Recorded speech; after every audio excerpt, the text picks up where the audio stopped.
बंधन भाग 5। प्रातः बहुत जल्दी हस्तिनापुर का नगर द्वार खुल गया और अश्वारोही सैनिकों के अनेक गुल्म द्वार से बाहर निकलकर मार्ग के दोनों ओर प्रयाण की आज्ञा की प्रतीक्षा में खड़े हो गए। सैनिक यद्यपि सशस्त्र थे, फिर भी वे युद्ध वेश में न होकर मांगलिक वेश में थे, जैसे किसी समारोह के लिए तैयार हुए हो। अश्वारोहियों के पश्चात रथों की बारी आई। सबसे आगे वाले रथ पर युवराज देवव्रत विराजमान थे। दूसरा रथ सेनापति का था और तीसरा मंत्री का। चौथा रथ सबसे बड़ा सुविधा संपन्न और अलंकृत था, किंतु यह रथ खाली था। उसमें दो दासियां अवश्य थी, किंतु स्पष्टतः यह रथ दासियों की सवारी के लिए नहीं था। देवव्रत ने अपनी भुजा उठाकर प्रयाण का संकेत किया और उनका रथ सबसे आगे दौड़ चला। रथों के आगे बढ़ते ही अश्वारोही उनके पीछे पीछे चल पड़े। ऐसे अवसरों पर सामान्यतः सेना के साथ जो अन्न और वस्त्रों से भरे छड़के चलते थे, वे इस छोटी सी सेना के साथ नहीं थे। हस्तिनापुर नगर गंगा के तट पर था, किंतु हस्तिनापुर का राज्य मुख्यतः गंगा और यमुना के दोआब के बीच बसा हुआ था। गंगा के दोनों तटों के साथ साथ आर्यों के प्रमुख नगर बसे हुए थे, इसलिए गंगा का जल उनके पीने, नहाने तथा खेतों को सींचने का ही प्रमुख स्रोत नहीं था। उनकी परिवहन व्यवस्था भी बहुत कुछ गंगा के जल पर निर्भर करती थी।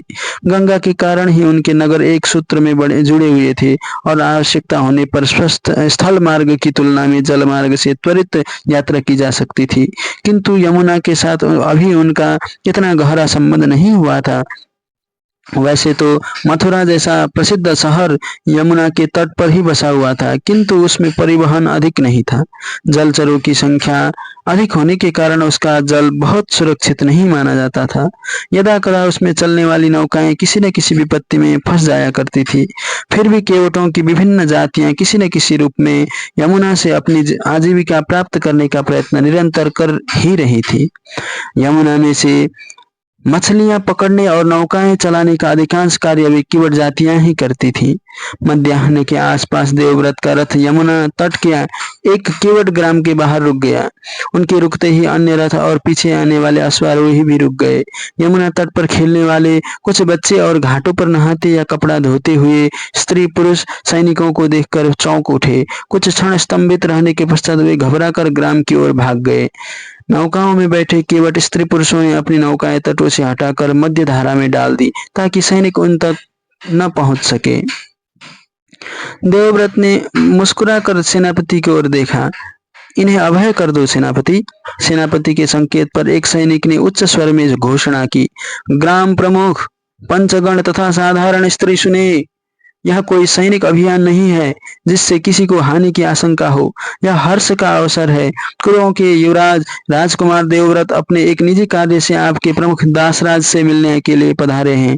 वे सारी प्रजा को अभय दे रहे हैं। प्रजा निर्द्वंद्व भाव से अपने कार्य में लगी रहे। देवव्रत ने मंत्री की ओर देखा। अमात्य नेतृत्व करें। मंत्री राजा शांतनु के साथ यहाँ आ चुके थे, इसलिए मार्ग से भली भांति अवगत थे। वे आगे आगे चले और दासराज के कुटीर के सामने आकर खड़े हो गए। दासराज ने बाहर निकलकर स्वागत किया। पधारे युवराज। दासराज, मैं एक विशेष प्रयोजन से उपस्थित हुआ हूँ। दासराज द्वारा दिए गए आसन पर बैठने के पश्चात देवव्रत बोले, आशा है आप मुझे निराश नहीं करेंगे। युवराज, आदेश करें। देवव्रत ने वृद्ध दासराज को देखा। उसके चेहरे पर न चिंता थी न भय। वह अत्यंत निर्द्वंद्व भाव से बैठा प्रतीक्षा कर रहा था। मैं अपने पिता चक्रवर्ती शांतनु की रानी बनाने के लिए आपसे आपकी पुत्री देवी सत्यवती की याचना करने आया हूँ। पुत्री है तो उसके लिए याचक भी आएंगे ही। दासराज हंसा। वैसे यह मेरा सौभाग्य है कि याचना एक अत्यंत सम्मानित कुल की ओर से आई है। देवव्रत चुपचाप दासराज की ओर देखते रहे। थोड़ी देर में दासराज ने सिर उठाकर देवव्रत को देखा। यदि मैं कन्यादान न करूं तो याचना का स्वरूप क्या होगा? अपहरण? देवव्रत को लगा अपमान से उनका रोम रोम सुलग उठा है। अपहरण करना होता तो इतनी याचना की क्या आवश्यकता थी? राजा शांतनु या देवव्रत के संकेत भर से कन्या का अपहरण हो जाता, किंतु आर्यों की मर्यादा उसकी अनुमति नहीं देती। दूसरे ही क्षण देवव्रत को लगा अपमान या क्रोध का कोई प्रसंग नहीं है। दासराज एक साधारण केवट है। वह बहुत सुशिक्षित भी नहीं है कि समझता बहुत सुशिक्षित भी नहीं है कि समझता हो कि उसके मुख से निकले शब्द किसी के मन में क्या भाव जगाएंगे। वैसे भी बहुत संभव है कि वह अब तक उसके साथ राजा और सैनिकों का यही व्यवहार रहा हो। देवव्रत को अपने ऊपर भी कुछ आश्चर्य हुआ। इधर क्या हो गया है कि वे एक ही वस्तु, व्यक्ति या घटना के विषय में दो विरोधी दृष्टिकोणों से सोचने लगे हैं। जैसे वे एक व्यक्ति न हो या उनके भीतर दो व्यक्ति बैठे हों और दोनों एक दूसरे के निपट विरोधी ढंग से सोचते हों। नहीं, हरण नहीं होगा। देवव्रत बहुत स्पष्ट शब्दों और दृढ़ स्वर में बोले। पर आप ऐसा क्यों सोचते हैं दासराज? युवराज, मैं अपनी स्थिति को अच्छी तरह जानता हूँ। दासराज ने बड़े निर्भीक स्वर में कहा। सत्यवती मेरी कन्या है, पर उसकी रक्षा का मेरे पास कोई साधन नहीं है। आप समर्थ हैं, आपके पास सैनिक है, शासन तंत्र है। आप या राजा शांतनु उसका हरण करना चाहे तो मैं कैसे रोक सकता हूँ? देवव्रत मुस्कुराए।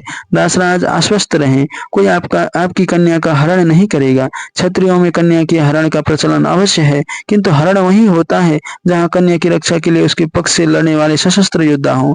आपके पास अपने बचाव के लिए सशस्त्र योद्धा नहीं है। आपकी कन्या का हरण क्षत्रिय धर्म के अनुकूल नहीं है। आपने न कन्या के लिए स्वयंवर रचाया है, न आपकी कन्या वीर्य शुल्का है। तो कन्या तभी हमारे साथ जाएगी जब आप अपनी इच्छा से मेरे पिता को भार्या के रूप में उसका दान देंगे। और यदि मैं इच्छा से कन्यादान न करूं तो आप लौट जाएंगे? नहीं, देवव्रत के मुख से अकस्मात ही निकल गया। उनका चेहरा आरक्त हो गया, जैसे शरीर का सारा रक्त मस्तिष्क की ओर दौड़ पड़ा हो। पर दूसरे ही क्षण जैसे ज्वार में भाटा आया। उनका मन कुछ शांत हुआ और वाणी स्थिर। मैं जानता हूँ आप हमारी याचना अस्वीकार नहीं करेंगे। देवराज ने दासराज को देखा। इस बार प्रौढ़ वय का यह व्यक्ति उन्हें शालीन, दृढ़ और व्यवहारिक लगा। जाने प्रतिदिन कितने कितने लोगों से उसे निपटना पड़ता होगा और उनमें से अनेक लोग उससे कहीं अधिक समर्थ, बुद्धिमान, चतुर, ज्ञानी, धनवान, सत्तावान और शक्तिशाली होते होंगे। उन सब के साथ व्यवहार ने तो उसे सिखाया है कि किस प्रकार समर्थ लोगों को अप्रसन्न किए बिना अपनी बात पर टिके रहना है और अपने स्वाभिमान की रक्षा करनी है। युवराज, दासराज ने कहा, मैं कुछ समझ नहीं पाया। क्या दासराज? मेरी अस्वीकृति की दशा में न आप वापस लौटेंगे और न बल प्रयोग करेंगे तो क्या करेंगे आप? दासराज, हम कन्या का मूल्य चुकाएंगे। देवव्रत का स्वर दृढ़ किंतु समझाने का भाव लिए हुए था। आप कन्या के पिता हैं, कन्यादान आप करेंगे ही। बात केवल इतनी सी है कि वर आपको अनुकूल जचना चाहिए। मैं जानता हूँ कि आपकी कसौटी पर खरे उतरने के मार्ग की जो बाधाएं हैं उन्हें दूर करने में मैं समर्थ हूँ। आप अपनी आपत्ति कहें। दासराज कुछ देर तक देवव्रत का चेहरा देखते रहे, फिर बोले, किस मुख से कहूँ? मैं संकोच से गड़ा जा रहा हूँ। कहीं ऐसा न हो कि अपने हित की रक्षा करने के प्रयत्न में मैं किसी और के प्रति अन्याय कर बैठूं। किसी और के प्रति जो न दुष्ट है, न अन्यायी, न ही मेरा शत्रु है। अपना हित करने में किसी दूसरे का अहित तो नहीं करना चाहिए न युवराज। न्याय संगत व्यवहार की मांग में किसी का भी अहित नहीं होता दासराज। देवव्रत कुछ सोचते हुए बोले, आप अपनी बात कहें।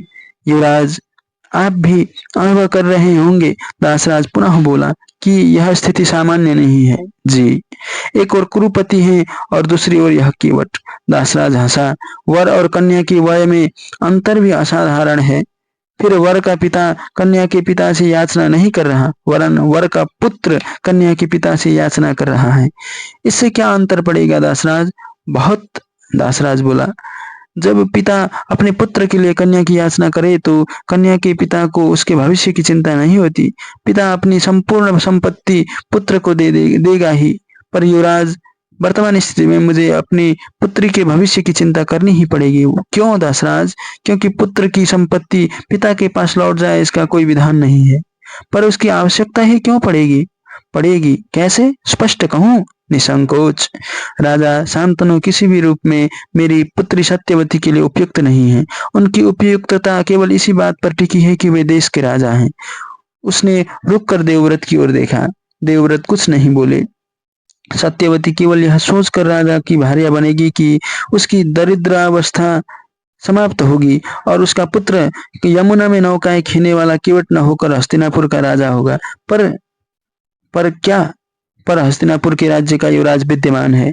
वह बुद्धिमान, योद्धा, शक्तिशाली और लोकप्रिय है। अपने पिता के पश्चात वह राज्य, धन, संपत्ति, कुल गोत्र सबका स्वामी होगा। दासराज ने रुक कर देवव्रत की ओर देखा। ऐसे में मेरी पुत्री और उसकी संतानों का भविष्य, उन संतानों का भविष्य क्या होगा युवराज? दासी पुत्र का जीवन बिताने से केवट बने रहना क्या बुरा है? नहीं, देवव्रत पूरी दृढ़ता से बोले। वे दासी पुत्र नहीं होंगे तो क्या होंगे? जो आप चाहें, देवव्रत सहज भाव से बोले। मैं तो केवल इतना चाहूंगा कि जब मैं अपनी कन्या का हाथ चक्रवर्ती के हाथ में दे रहा हूं तो वह चक्रवर्ती की रानी बनकर ही रहे। उसकी संतान राजा की संतान हो। ऐसा ही होगा दासराज। प्रमाण? आप क्या प्रमाण चाहते हैं? सत्यवती का ज्येष्ठ पुत्र हस्तिनापुर का युवराज हो। स्वीकार है, देवव्रत बोले। ऐसा ही होगा। आश्चर्य से दासराज का मुख खुल गया। आप समझ रहे हैं युवराज कि मैं क्या मांग रहा हूँ? पूरी तरह से समझ रहा हूँ दासराज। केवल देवव्रत न केवल शांत थे वरन मुस्कुरा रहे थे। आप युवराज नहीं रहेंगे। पिता के पश्चात आपको राज्य नहीं मिलेगा। आप एक साधारण जन हो जाएंगे। कुरुओं का यह विराट साम्राज्य आपका नहीं होगा। देवव्रत को लगा कि वह दासराज की कुटिया में नहीं बैठे। वे जैसे किसी खुले स्थान में बैठे हैं, जहाँ कोई सीमा नहीं है, बंधन नहीं है, स्वार्थ नहीं है, अर्जन नहीं है। यहाँ पृथ्वी का आकर्षण नहीं है, वायु का दबाव नहीं है, मन में लोभ नहीं है, ग्रहण नहीं है। उनके मन में एक नारी मूर्ति उभरी जो फैलती फैलती उनके संपूर्ण अस्तित्व में समा गई और फिर दसों दिशाओं में उसका स्वर फैला। देवव्रत, तू बच गया। तेरा मन मुक्त हुआ। तू प्रपंच से छूट गया। तू सुखी रहेगा पुत्र। ग्रहण में केवल दुख है, त्याग सात्विक है पुत्र। मैं तो तुझे इस मोह चक्र से तभी मुक्त कर देती जब तेरा जन्म हुआ था, पर तेरे पिता ने मेरी इच्छा पूरी होने नहीं दी। देवव्रत को लगा वह नारी मूर्ति उनकी माँ ही थी। दासराज देवव्रत को देखता रहा। शायद देवव्रत को समझ में आ जाए कि वे क्या छोड़ रहे हैं, पर देवव्रत में कोई प्रतिक्रिया नहीं जागी। उनका चेहरा अधिक से अधिक शांत होता गया। उनकी आत्मा अधिक से अधिक प्रसन्न होती चली गई। पर मैं कैसे इसका विश्वास करूं? अंत में दासराज चिंतित स्वर में बोला, मैं आपको वचन दे रहा हूँ। मेरे पास सिवाय आपका वचन मान लेने की और कोई उपाय भी तो नहीं है। दासराज देवव्रत का स्वर आवेश में कुछ ऊंचा हो गया। कुरुवंशियों का वचन ही प्रमाण होता है। ऐसा न होता तो चक्रवर्ती स्वयं आपको जीवन देकर कन्या को ले जा सकते थे। ऐसा न होता तो चक्रवर्ती स्वयं आपको वचन देकर कन्या को ले जा सकते थे। जब देवव्रत के यहाँ आने की कोई आवश्यकता नहीं थी, तब देवव्रत को के यहाँ आने की कोई आवश्यकता नहीं थी। शांत हो युवराज। दासराज ने दीन मुद्रा बनाकर हाथ जोड़ दिए। दासराज ने अपना जीवन कुरुवंशियों में नहीं बिताया जिनका वचन ही प्रमाण होता है। वह तो आठों प्रहर उन लोगों में रहता आया है जिनका वचन केवल पाखंड है। वचन को सत्य मान लेने का मुझे अभ्यास नहीं है युवराज। वह रुक कर सायास मुस्कुराया। वैसे भी एक असहाय निर्बल वृद्ध की आशंकाओं का बुरा न माने। जहाँ ममता होती है वहाँ आशंका होती है, और जहाँ आशंका होती है वहाँ संदेह भी होता है। आशंकाओं को किसी का विश्वास कर आश्वस्त भी तो न होना चाहिए। देवव्रत का स्वर अब भी आहत था। आश्वस्त हुआ। दासराज ने अपने दोनों हाथ ऊपर उठा दिए। किंतु तर्क तो सुनेंगे आप? क्यों नहीं, देवव्रत ने तत्काल कहा। किंतु उनका मन पुनः खटक गया। यह व्यवहार सिद्ध वृद्ध केवट अपने तर्कों से अब किस प्रपंच की रचना करने जा रहा है? कुरुवंशियों का वचन ही प्रमाण है, दासराज बोला। और यह भी आपने ही कहा है कि आपके स्थान पर चक्रवर्ती वचन नहीं दे सकते थे, इसलिए आपको आना पड़ा। मैं सहमत हूँ। तो इसका अर्थ है कि पुत्र के स्थान पर उसका पिता वचन नहीं दे सकता, क्योंकि यह संभावना हो सकती है कि पुत्र पिता द्वारा दिए गए वचनों की रक्षा न करे। कुरुवंश में इसका अर्थ है कि पुत्र के स्थान पर वचन देकर पिता पुत्र के प्रति अन्याय नहीं करना चाहता। यही सही, दासराज हंसा। कुरुवंश में पिता पुत्र के स्थान पर स्वयं वचन देना उचित नहीं समझता, इसलिए चक्रवर्ती ने आपके स्थान पर वचन नहीं दिया। जी, आप भी अपने भावी पुत्रों के स्थान पर स्वयं वचन देना उचित नहीं मानेंगे? जी। दासराज कुछ क्षणों तक मौन बैठा रहा और देवव्रत उसके मौन में से उसका मंतव्य पढ़ने का प्रयत्न करते रहे। अंत में दासराज ही बोला, आप सत्यवती के पुत्र के लिए अपना राज्याधिकार छोड़ रहे हैं। मैं आपका विश्वास कर रहा हूँ, किंतु कल आप विवाह करेंगे, आपके पुत्र होंगे, वे बड़े होंगे। दासराज अपनी पूरी तन्मयता के साथ देवव्रत के चेहरे को देख रहा था। संभव है कि वे अपने आप से सहमत न हो, संभव है कि वे अपना अधिकार मांगे, संभव है कि वे आपसे कहें कि आपको अपना राज्याधिकार, अपने जीवन का सुख और भोग छोड़ने का पूरा अधिकार है। किंतु आपको क्या अधिकार है कि आप चक्रवर्ती शांतनु के ज्येष्ठ पुत्र की ज्येष्ठतम संतान से हस्तिनापुर के राज्य का उत्तराधिकार छीन ले? आप अपने पुत्र के स्थान पर यह वचन कैसे दे रहे हैं कि वह अपने उचित नैतिक, पारंपरिक और वैधानिक अधिकार की मांग नहीं करेगा? दासराज ने अपनी बात समाप्त की और देवव्रत की ओर देखा। अपनी बात समाप्त करते करते दासराज हाँफ गया था। उसे लग रहा था जैसे मार्ग में बाधा स्वरूप पड़ी भारी शिलाओं को हटा हटा कर अपना मार्ग प्रशस्त कर आगे बढ़ने वाले व्यक्ति इस डग चलते चलते हाँफ जाता है, वैसे ही उसकी वाणी अपने संकोच और मर्यादा की शिलाओं को तोड़कर इतने शब्द कहने में ही हाँफ गई थी। उसकी दृष्टि देवव्रत पर टिकी थी। क्या कहते हैं देवव्रत? संभव है वे मौन रह जाएं, संभव है वे हंसकर टाल जाएं, संभव है वे रुष्ट हो जाएं। और देवव्रत अपने मन के कल्पना लोक में कहीं अपने पिता के चरणों में जा बैठे थे। पिता, मैंने आपको काम सुख के अभाव में पीड़ित देखा, मैंने आपको काम यातना में तड़पते देखा, मैंने आपके सारे जीवन को कामाशक्ति की याचना में असंतुलित होते देखा। आपने मुझे दर्शाया कि काम सुख नहीं है, सुख का प्रपंच है। यह तो मृग तृष्णा है। प्राणी उसकी कामना में कष्ट पाता है, प्राणी उसकी कामना में कष्ट पाता है, अपने विवेक का वध कर क्षणिक सुख भोगता है और फिर उस भोग के मूल्य दुख को सहन कर पुनः उस सुख की कामना में तड़पता है।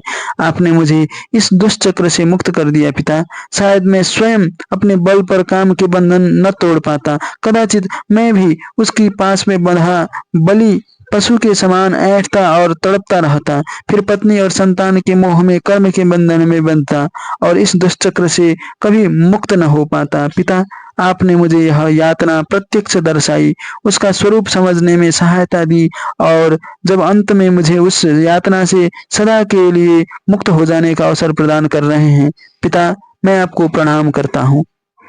युवराज, अपने शब्दों की कोई प्रतिध्वनि न पाकर दासराज ने पुनः पुकारा।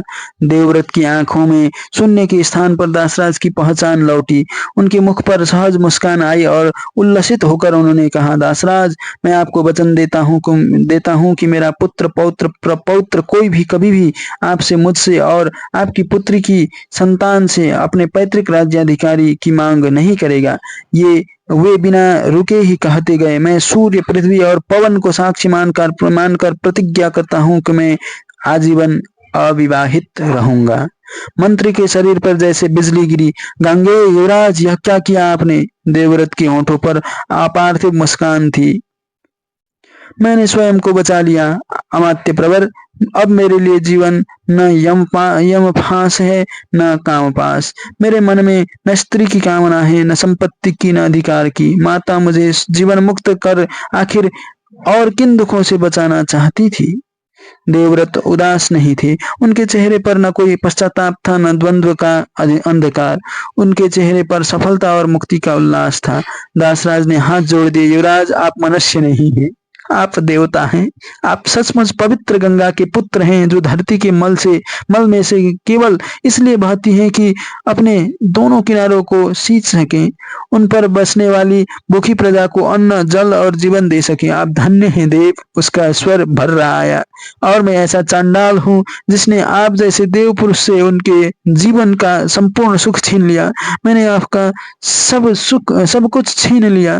देवव्रत ने दासराज के कंधे पर प्रेम भरा हाथ रखा। आप नहीं जानते ये दासराज कि आपने मुझे क्या क्या दे दिया। उठिए, मोह त्यागी और अपनी पुत्री और मेरी माँ देवी सत्यवती की विदाई का प्रबंध कीजिए।